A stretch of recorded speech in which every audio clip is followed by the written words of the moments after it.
අපි මීළඟ ගීතයේ වෙත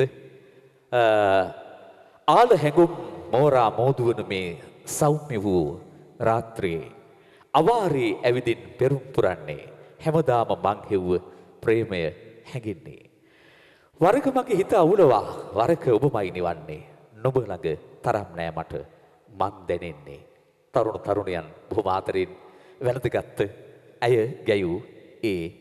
ලාංකීය ගීතාගාරයට ළඟදී එකතු වුණු ගීතයක් නිර්මාණශීලී ප්‍රේම ගීතයක් තරුණ පරපුරේ තරුණ තරුණයන් මුවඟ මුමුණන ගීතයක් බවට අදපත් වෙලා තියෙනවා. ගීපද ත්‍රිලක්ෂී චතුරිකා තනුව හා සංගීතය තිලින රුහුණගේ ගයන්නට ප්‍රේමණීය හඬ අංජලි හේරත් මේ පරිසරයේ සිට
යලි නිව